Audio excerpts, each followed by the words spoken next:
वफाकी तहकीकाती agency FIA ने बानी PTI इमरान खान के अकाउंट से शेख मुजीबुर रहमान से मुतल्लिक वीडियो अपलोड करने के मामले पर पार्टी के 3 मरकजी रहनुमाओं को नोटिस जारी किए। FIA की जानिब से PTI के chairman Gauhar Khan, secretary general Umar Ayub Khan और तर्जमान रऊफ हसन को तलबी के नोटिस जारी किए गए। नोटिस में पार्टी के तीनों रहनुमाओं से कहा गया कि वो मंगल की सुबह 11 बजे इंक्वायरी के लिए पेश हों। FIA के मुताबिक ये नोटिस इमरान खान के ऑफिशियल एक्स अकाउंट के गैर कानूनी इस्तेमाल पर की जाने वाली इंक्वायरी के सिलसिले में जारी किए गए। FIA के नोटिस में कहा गया, इमरान खान के ऑफिशियल एक्स अकाउंट से रियासत और रियासती इदारों के खिलाफ अवाम को इश्तियाल दिलाने की कोशिश की गई। नोटिस के मतन में मज़ीद कहा गया, साबिक वज़ीर आज़म के ऑफिशियल एक्स अकाउंट से अवाम में खौफ और बेचैनी फैलने का खदशा।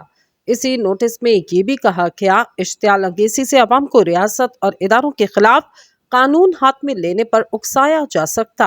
याद रहे, अटियाला जेल में कैद बानी PTI इमरान खान के ऑफिशियल अकाउंट से 26 मई को एक वीडियो जारी की गई, जिसमें मौजूदा सियासी सूरत हाल का सक़ूत ढाका से मुआसना किया गया।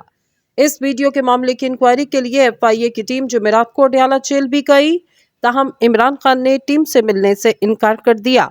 इस हवाले से साबिक वज़ीर आज़म इमरान खान का कहना था कि वो FIA की इंक्वायरी में अपने वकला की मौजूदगी में शामिल तफ्तीश होंगे।